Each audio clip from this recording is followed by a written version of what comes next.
Introduction. To make song of the spoken word and music of the melody of life.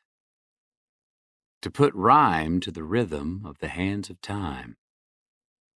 It is a poet's privilege to help man endure by lifting his heart, by reminding him of the courage and honor and hope and pride and compassion and pity and sacrifice which have been the glory of his past. The poet's voice need not merely be the record of man. It can be one of the props, the pillars to help him endure and prevail. William Faulkner. To give voice to a language of the soul that encourages a like response from others. Daily Word, July 13th, 1996.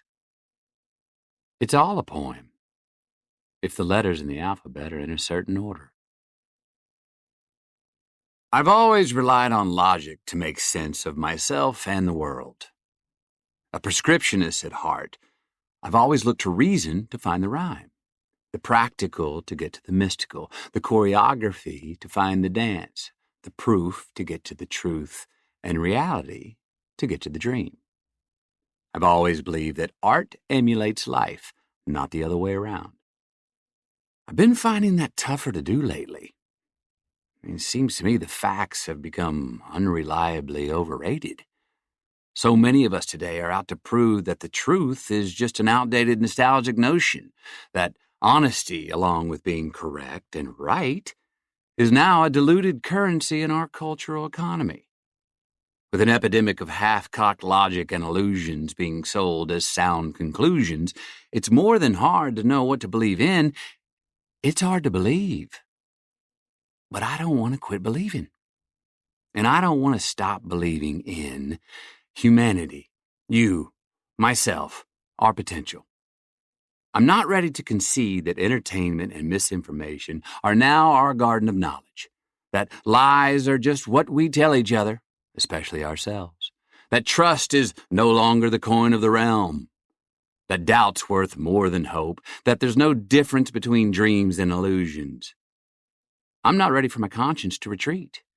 I'm not ready to accept that reality is not enough. In our age of politics, AI, plastic surgery, and high-frequency fix-it-and-post deepfake deceptions, I often find myself walking away from all the knowledge and reality, more confused, more frustrated, and less well-advised than I was before I consumed it. As a people, we don't seem to be perceiving properly, which means we are not desiring properly, which means we aren't understanding properly.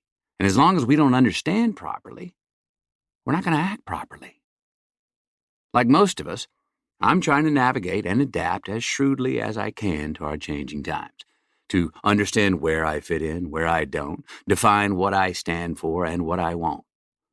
But I find myself increasingly tempted to just settle for the false and profane as acceptable signs of our times. Should I maintain a beginner's mind and continue to seek the magic in life when the facts deny reason to do so? How do I stave off the cynic's disease and still remain a hopeful skeptic? Are we hoping to survive or surviving to hope? And maybe that's the point. To admit that evil is necessary and choose to rise above it or not.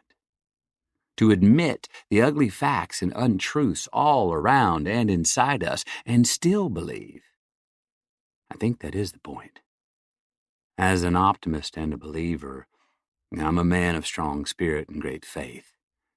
But if it's belief we seek, and let's admit it, we're not going to find it looking at the evidence.